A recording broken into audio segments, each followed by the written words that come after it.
Bonjour et bienvenue dans cette nouvelle vidéo, merci d'avoir cliqué, c'est un plaisir de se retrouver et aujourd'hui je vais te parler d'une plateforme de super fans qui est Weverse. J'en avais déjà parlé il y a à peu près, ça doit faire un an je pense que quand la vidéo sortira, ça fera un an. Les plateformes de super fans, c'est quelque chose qui est, alors j'allais dire assez nouveau, mais techniquement, si tu suis l'actu et tout, c'est plus vraiment nouveau. Mais bon, ça l'est quand même un peu, puisqu'il y en a plein qui n'ont pas sorti leur plateforme. Bref, en gros, une plateforme de super fans, le but c'est que l'artiste et sa communauté soient directement en lien, en communication, sans qu'il y ait plein d'intermédiaires au milieu. Alors bon, ça veut pas dire que des fois c'est vraiment l'artiste, mais le but c'est que les deux soient rapprochés et que ça simplifie plein de choses pour pouvoir faire des lives exclusifs, pour pouvoir vendre du merch exclusif. Ce genre de choses, en fait, c'est pour remercier sa communauté et ça permet aussi à la communauté d'être plus proche de l'artiste. Allez, maintenant que j'ai fait un récap si tu n'étais pas au courant, je vais te parler du bilan de Weverse. Alors Weverse qui appartient au géant Hybe, tout simplement. Hybe qui est une major où dedans il y a par exemple BTS, Blackpink, New Jeans, enfin eux, ça reste à voir, mais ça pareil, j'ai un sujet qui devrait sortir si c'est pas déjà le cas, parce qu'il y a un clash entre les deux.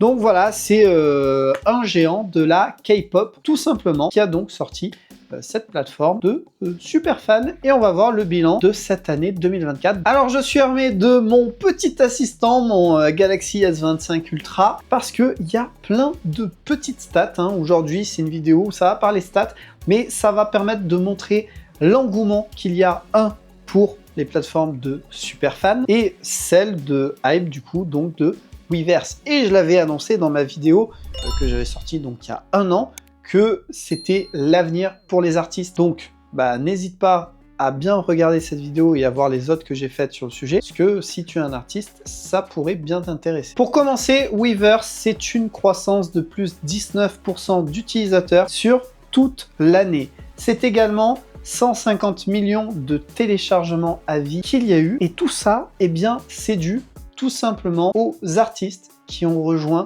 cette plateforme, parce que forcément, vu que cette plateforme appartient à Hybe, dessus tu te doutes qu'il y a des artistes de K-pop, comme notamment donc BTS, Seventeen, New Jeans, mais pas que, puisqu'il y a Ariana Grande, Dua Lipa, Megan Thee Stallion, Conan Gray, et le fait d'avoir des artistes de K-pop, des artistes internationaux, tout simplement, avec ça, il y a des utilisateurs de plus de 245 pays. Weverse a réussi à se développer mondialement. Là, la liste d'artistes, c'est vraiment une ébauche. Le mieux, c'est que tu ailles sur leur site, tu pourras voir un petit peu plus les artistes qui sont dedans, parce que là, j'ai dit clairement des têtes d'affiche, mais il y a des artistes un peu moins connus. De toute façon, c'est le but de cette plateforme, c'est qu'en tant qu'artiste, tu puisses y aller et que tu développes ta fanbase. Alors le mieux, c'est d'en avoir déjà une, tu vois, mais ensuite, tu pourras la développer grâce à Weverse. Et justement, en parlant de fanbase et de communauté, il y a eu plus 30% d'augmentation du nombre de communautés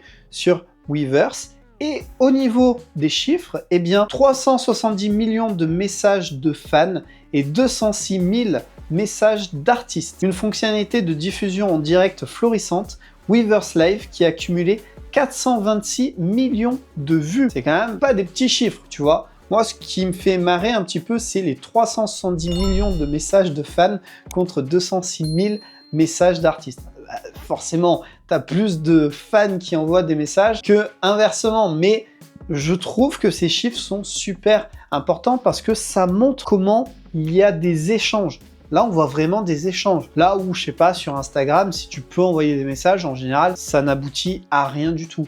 Là, cette plateforme, elle est vraiment faite, je l'ai dit, à créer un lien entre la communauté, les fans et l'artiste. D'ailleurs, super fan, c'est pour ceux qui vraiment sont prêts à aller jusque-là. C'est le super fan, quoi. Et d'ailleurs, concernant les messages, 55% des artistes envoient au moins tous les 2 jours des messages à leurs fans. On est plus de la moitié du coup des artistes qui au moins tous les 2 jours envoient des messages. Alors ça peut être des messages sur le merch ou sur un titre qui va sortir, mais ça peut être aussi des messages pour par exemple demander que l'artiste aimerait faire de sa journée, ou est-ce qu'ils vont se voir sur cette tournée-là. Tu sais, des messages plus naturels, je dirais, pas forcément portés sur le merch. Tu vas sur Instagram encore, la plupart des choses que tu vas voir en story ou en post, c'est voilà, achète mon vinyle, viens en tournée ou ce genre de choses. Là, ça peut tout simplement être un message de t'as pensé quoi de mon dernier spectacle que tu es peut-être venu voir, ou tu as fait quoi hier, ou tu as fait quoi pour le 14 juillet. Ça peut être peut-être des messages un peu plus simples, pas tous, mais peut-être certains un peu plus classiques. Après, sur Instagram, je sais que maintenant tu peux faire des genres de communauté, et je sais qu'il y a des artistes où c'est beaucoup plus simple aussi. Ils peuvent parler de leur journée, ce genre de choses, et tu as juste les personnes qui peuvent pas répondre, mais qui peuvent réagir avec des emojis. Peut-être que c'est un peu aussi la même chose finalement. Tout à l'heure, je parlais notamment du merch que les artistes peuvent mettre en place. Eh bien, sur l'année 2024, c'est plus de 20,6 millions d'articles qui ont été vendus. Donc en gros, c'est une augmentation de plus 13% d'une année sur l'autre. Et les ventes de marchandises numériques, il y a eu un bond de plus 24% dû aux adhésions d'artistes, puisque tu peux aussi avoir des plafonds d'abonnement, tu vois, un peu ce que tu peux voir sur YouTube. Bon, moi par exemple, si tu deviens membre soutien de la chaîne, il n'y a qu'un niveau, mais certains en proposent plusieurs, à plusieurs prix. Eh bien, c'est un peu la même chose. Et sur le reste du merch, eh bien, c'est des albums classiques que tu peux trouver ailleurs, ou certains font des éditions limitées. Il n'y a qu'une quantité ou sur une durée qui, si tu es sur cette plateforme, tu pourras en profiter. Donc là, pareil, il y a une évolution et il y a des gens qui consomment plus sur cette plateforme. Et c'est tout à fait logique. Voilà en gros cette année pour Weverse qui appartient à Hybe. Alors Hybe est très confiant sur les prochaines années concernant Weverse. Certes, il y a de la concurrence avec d'autres majors. Il y a Warner notamment qui est en train de bosser sur pareil une plateforme de superfans, mais bon, elle n'est pas encore aboutie. Il y a Ed Sheeran qui est un petit peu le porte-drapeau de cette plateforme de superfans, mais pour l'instant, il n'y a pas trop à s'inquiéter.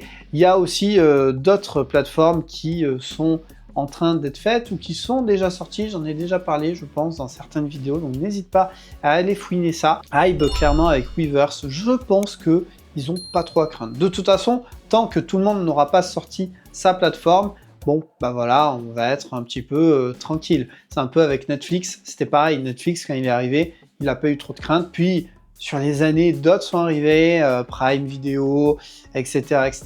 Et là, bon, ça a rabattu un peu les cartes, mais au final, Netflix est critiqué, mais il reste numéro 1. Un peu pareil avec Spotify, finalement. Il reste numéro 1, même s'ils sont critiqués, et que par la suite, il y a eu de la concurrence. J'espère que cette vidéo t'aura plu. N'hésite pas, les commentaires, tu me dis ce que tu en penses. N'hésite pas à t'abonner. Puisqu'on parle de superfans, alors, bon, je ne dis pas que j'ai des super fans, même si je sais que j'ai des fidèles quand même, et ça fait plaisir.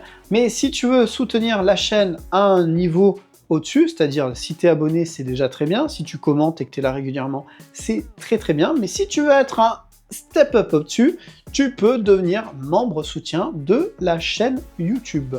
Voilà, live YouTube tous les mercredis à 19 h, vidéo YouTube tous les vendredis à 18 h, et des fois il y a des bonus qui sortent comme ça. Donc n'hésite pas, moi je te dis en attendant à la prochaine, et puis surtout, sois créatif.